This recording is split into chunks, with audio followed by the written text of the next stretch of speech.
Hi there, Tyler Douthit live, coming at you this Thursday.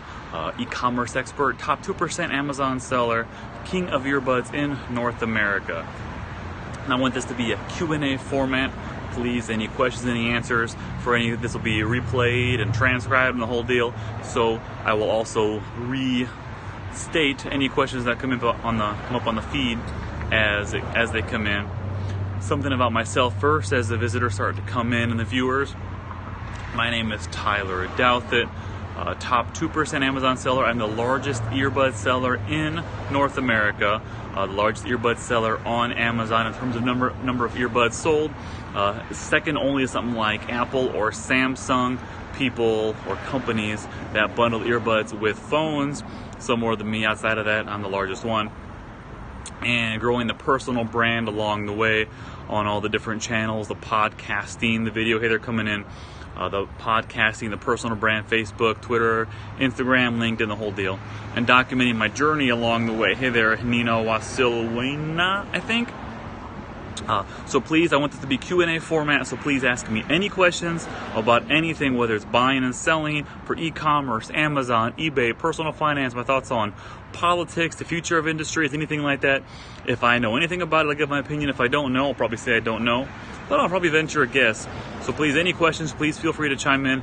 Are you from Canada? No, I am not. I am in Swansea, Illinois. And people that are not from the United States, Illinois is the state next to Missouri. I live pretty close to St. Louis, Missouri. I'm on the Illinois side, not in Missouri, but pretty close to St. Louis. No, but not in Canada. I went to Canada when I was a kid on a family vacation to Niagara Falls. Seemed like a nice place, but I haven't been to Canada too much or had a whole lot of experience. I'm always fascinated by the accent there, about house and grade 9 instead of 9th grade like we say here in the States. But just small little differences. We're all from the same family of humans, as I like to say. So please, I'd be happy to answer any further questions. Please, I'll answer them in the way they come in. And sometimes I get sidetracked on rants. Sometimes I'll answer 2 at a time. But please, if you have any questions at all, I do consider myself an e-commerce expert. So I would, by all means, feel free. If you ever had any questions about that, now is the time to ask. In the meantime, what's going on in the world? Amazon Key. Big thing happened yesterday.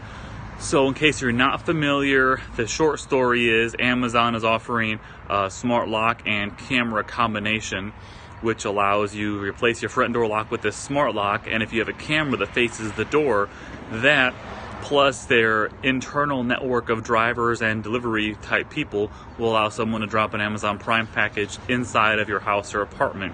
Pretty much a one-time code that allows someone to drop it off inside of your house, and then that is also recorded and stored so you can know what happened while that door was open for a one-time open.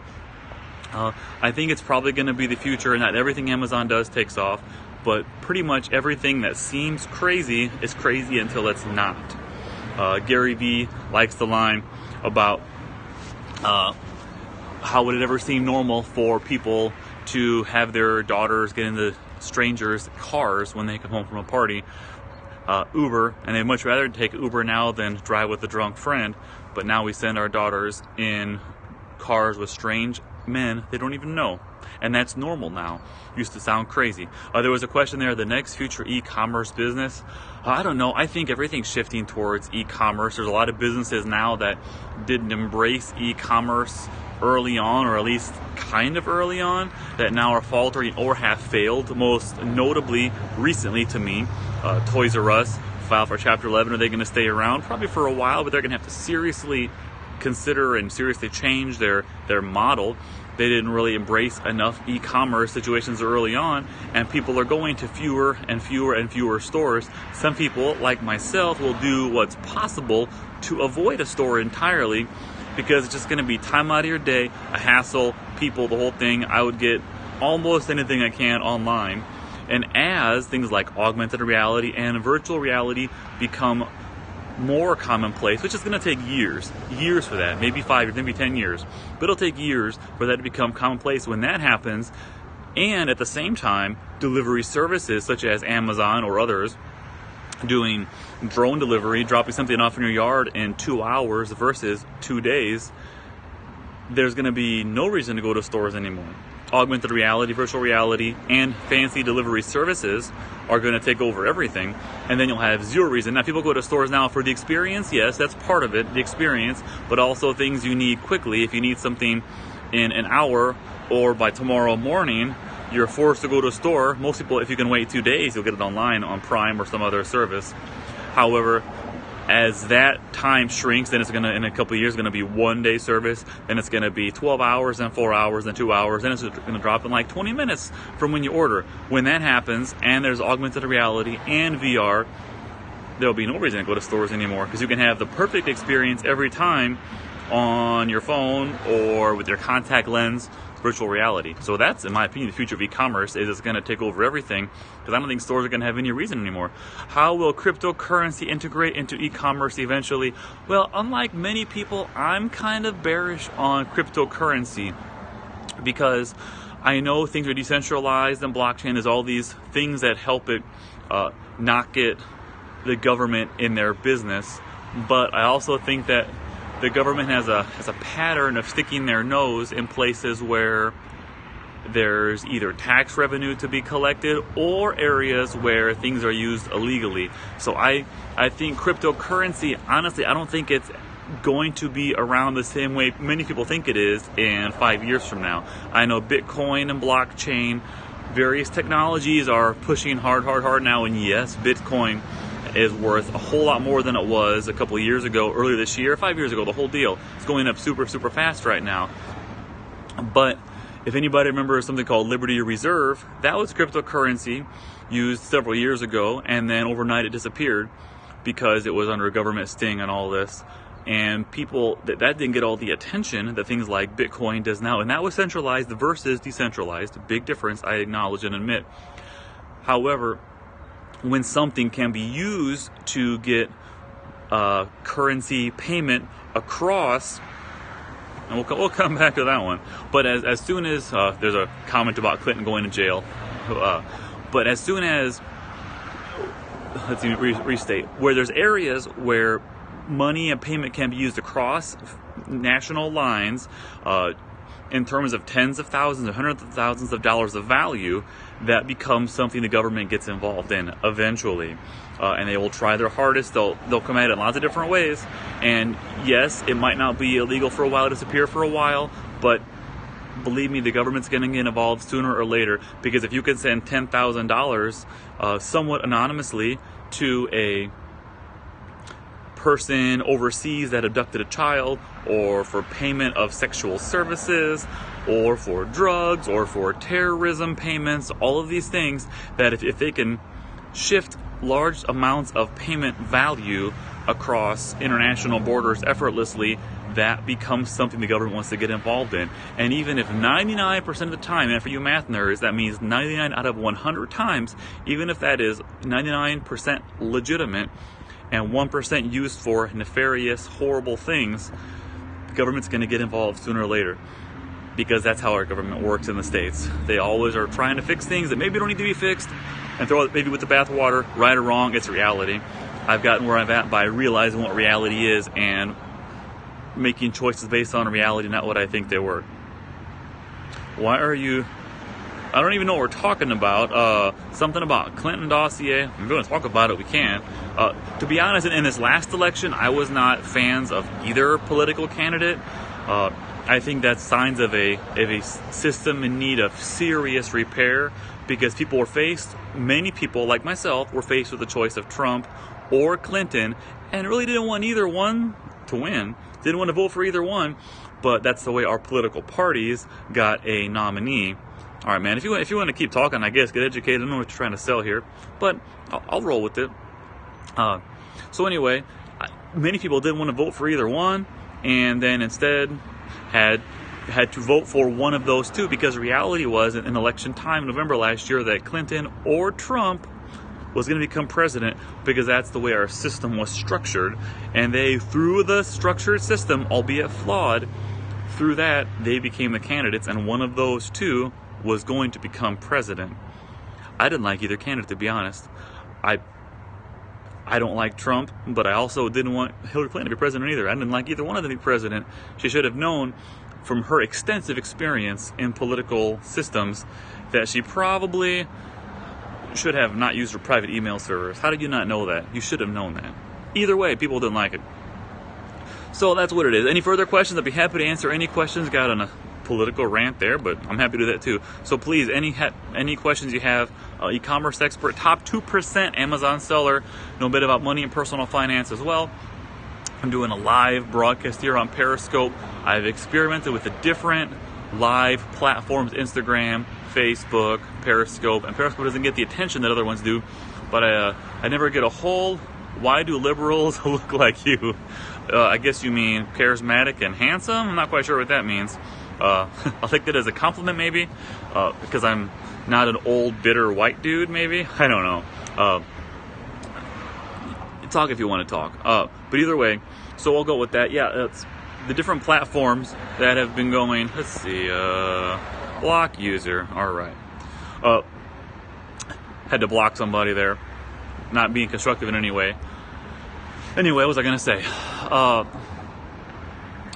Lost my train of thought there because people were trolling for no apparent reason. I guess just I don't know. Who knows what. Anyway, big into e-commerce, Amazon selling, things like that. Oh yeah, the different live platforms. And I found that even though I have different numbers of followings in different areas, I find that I got the biggest engagement with Periscope, which is involved with Twitter, as anyone watching this knows. And I like the ability to share it live, to replay it later kind of indefinitely. And those are all different things, and Facebook can do that. But I always found my engagement rates were lower on Facebook than they were on Twitter/Periscope. So thus, I moved over to Periscope. And I had good engagement rates on Instagram for a while, but you can't share things on there. It doesn't work that way on Instagram. And it would disappear after 24 hours, even after they made the adjustment to make it that long. So it is what it is. So I ended up on Periscope because I get better engagement rates. And I would be happy to answer any further questions. Please, I appreciate the hearts. Please ask a question. Anything you want to know. Selling on eBay, selling on Amazon, e-commerce, personal finance, investing, my thoughts on different industries. I already talked about politics. I didn't have to ban my first user during a live broadcast. That's kind of exciting. Asking why all liberals look like me. That's a good question. I don't even know what that means, if that's a compliment or an insult to how I look. Who knows? But you don't do live broadcast and gain personal brand followers knowing you're not going to get some a-hole once in a while asking something that doesn't even make any contribution at all. Why not just follow somebody else? Unfollow. Spend a better way with your time. Who knows? Please, what's your mind that's interesting at the moment? One of my favorite things that I talk about, that I think about a lot, is driverless cars. And they're just now starting to get some traction. It's still infancy. It's still in the womb kind of stage of driverless cars, because if you think, how many people do you know that have a fully autonomous driverless car that is on the road? It's probably zero. That's how I gauge that stage of that. But people, I think, have severely underestimated the domino effect, the chain reaction of how many things that affects. And I think about that one a lot. So just picture your day. Picture your day. You leave for work. Do you need to have a car anymore, or is it all going to be rented? Because you're just either it's going to know when you need to leave, or you're going to pop on your phone like Uber style, pick me up in 15 minutes. Some car pulls up autonomously, might already have coffee for you, might not have coffee for you, so you might not own cars anymore, because that's going to take that different. Then you, on your way to work, you might or might not stop at a gas station, because gas stations are going to be different too. Because right now, until technology evolves further, technology now allows gas-powered cars to refill in 5 minutes or 10 minutes at a gas station, and then what happens then? You keep going. Whereas right now you can't charge batteries in 10 minutes, so that's a concern on how gas stations will adapt to that, because people now oftentimes come in for gas and then get coffee or drinks while they're there, which is where the profit's actually at for places. So how are those going to handle that? Okay, so then go along the day to the work. You work at a downtown area. So then you get there, and instead of having to park or pay for valet, it drops you off at your front door, and then that car goes off to service someone else. That's going to affect the parking industry, because there will be, I can't say less parking, but more accordion-style parking, cars coming and going, picking up people, dropping off people all the way. And That's something that's going to affect the parking industry, parking attendants. That's going to affect that. Do your day. And then same deal on the home at night. And then here comes summer, you're looking to take a vacation. Now, most people now will drive all day or in the evening, stop at a hotel overnight to sleep. But what if there were cars that were fairly comfortable for you to sleep in? Suddenly, there's no more need for hotels overnight. You have some car pick you up at 7 p.m. at night. You and your family go in there, lean back, look at your phone, watch TV for a couple hours. All of you, including the driver, fall asleep at night, wake up 8 a.m. at your destination. Suddenly, hotels are not there anymore, because people don't need them, because you can drive overnight and be comfortable and sleep, even if you're one person by yourself. Drunk driving issues will go away. People might end up at the wrong destinations because they're not sober enough to talk where they want to go, but they're not going to get in accidents going there. Texting and driving problems will go away. That's just the tip of the iceberg. It affects so many things, and people, I think, haven't really seen that yet, because how would you have?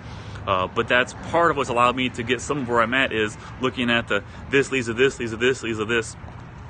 And that's where it goes. But can we trust them being operated? What are we, hacking brinks? Now, that's true. Hacking is a concern. Privacy, can you trust them? Because most people that drive on their own realize there's an element of experience that happens. However, I think it's easy to forget that planes are pretty much on autopilot everywhere they go, the big commercial airliners. So even though there are pilots there, which are, I'm sure, very skilled men and women that fly these planes, they're pretty much on autopilot the whole time. So whenever you're taking off, turning, landing, pretty much autopilot already. People don't always think about that with driverless cars. And yes, there's going to be some intelligence issues and logistical things that have to get ironed out. I do have a computer science degree, believe it or not, but I'm not anywhere near smart enough in that type of area to figure out the ins and outs of the driver, things like that. And yes, and as hacking is a concern, but at the same time, hacking is a concern in everything. Every time you log into your bank account, credit cards, stuff. So is privacy a concern? Absolutely. And I guess you could hijack one and drive a fleet of cars into a school somewhere. At the same time, why not? If you have that ability to hack into things with autopilot, why not crash 100 planes into Washington, D.C. every day? So I'm not really sure that it's as simple as that, because even though there's bad people doing bad things all over the world, I think they are 1/10 of 1% of the population. And you have a whole lot more people that just want to live their lives than there are people that want to destroy other people's lives. So even though it's a concern, it's not one that keeps me up at night. It's like every time I swipe my credit card, I'm not worried my identity's going to get stolen. And maybe that's me, maybe it's right or wrong. That's how I feel. Any further questions, please? I'm happy to answer anything. My thoughts on anything, e-commerce, buying or selling. Again, I'm a top 2% Amazon seller amongst the top 2% sellers on all of Amazon. In 2018, we are Go USA. I don't think I know what that means. We are Go USA. Is that, are you just saying, want me to say it? Hinode Cosmetics? I don't know what that means. I'll be honest, I don't know. When I don't know things, I also say I don't know them. I don't know what that means. However, so anything you have any questions you ever thought about buying or selling on Amazon, ever thought about buying or selling on eBay, starting your own business? I am self-made, been self-employed nearly 2 years, work for myself, got one employee right now currently, second employee starting in February, growing the personal brand, working for more TV interviews, things like that along the way. It's a journey, it's a grind. Most people you see that are there have been working for a long time. I'm also getting more involved in a local club called the CEO Club. It's in Belleville, Illinois, and it's an organization that teams high school seniors to do visits to local businesses and talk to local business owners and entrepreneurs to get legitimate firsthand experience. And I find that extremely valuable, because I wish I would have had that when I was a kid. I think I'd be much farther in my journey than I am right now had I been able to talk to first-time business, to real-life business owners that have made it, because they can cut out some of the first mistakes people make. And sometimes the first mistakes can be super expensive and just cost you time, sometimes years, recovering from bad mistakes, which maybe you could have made by talking to someone that says, I'm not going to try that. Of course, who knows? Maybe I'd be in the exact same spot now or behind, because I would have been scared to take certain chances. you can always play the other side of the coin. Now, what else is on my mind right now? Audio podcasting. I have a podcast, The TD Project, 3 episodes in, looking to do. It's a weekly, generally. I don't always get to weekly because I am actually running the business as well. But the intent is weekly. And that is, the first 3 were a little bit aimless, but I've been thinking a lot. So part of why I took a week off. I've been really thinking hard about where to target it. And I want to target it into fresh perspectives. I need kind of a mission, and my mission with the podcast, starting the next episode next week, broadcasting on Halloween actually, thetdproject.com, thetdproject.com, and I'm going to target it around fresh perspectives every week, and it's going to be the mission to give people a different insight into things that they might not have thought about before. You might agree, you might not agree, and that's perfectly cool. But to think about something in a way you might not have ever thought about it before. And who knows, maybe you can use that new way of thinking about things or looking at things to harness to your own personal benefit, whether it be business, investing, life, parenting, whatever it is. You might agree, you might not agree. But maybe you can see, I have a gift, I'll be honest, I have a decent look at life. And there's many things I have a unique way of looking at things, and that's where my unique perspective can be harnessed and can't be copied. Because that is something that a personal brand can't really be copied that much, because the unique you is the selling point. But podcasting in the next 5 years is going to be super common. Audio as a form in general. Amazon, Alexa, Google Home, all these things. People are going to say, what's going on right now? And you can multitask with audio. You can listen to video, but it's not the same because it's designed for people looking at things. Whereas if you design something for audio, then you can use it multitasking easily. I listen to podcasts while I work, and that allows me to multitask. It only makes sense as that grows, people become busier, the voice activation, voice world becomes more accessible, more everywhere.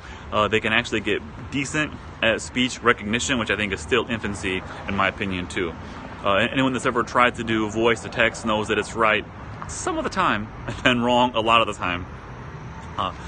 That being said, I wish I had more time right now, but my daughter's in speech therapy, and I got to go in a minute. I got time for one more question. If there's time, please, one more question. Now is a chance. I can answer one more that comes in, otherwise I'm going to be forced to go. But please, if you have been thinking about asking a question, a couple viewers, please ask a question. If not, I'll start wrapping it up. My name's Tyler Douthit. I appreciate everyone who follows me. If you ever want to get in touch with me, email tyler@tylerdouthit.com. I respond to emails. I respond to every comment, every DM. I respond to every single thing personally, not an assistant. I respond to them with my own little thumbs or the whole hands on the keyboard if it's one I can do on a computer because I'm faster at typing. Google Tyler Douthit. You'll find my stuff all over the place if you're interested in following me. If not, that's cool too. I hope I provided some kind of value for you today. If I provided any value, please consider telling a friend. If not, then not. That's cool too. Please unfollow if you think I didn't do anything of value today. On that note, Periscope, Tyler Douthit done for now. Thank you for listening, for watching, for everything along the way.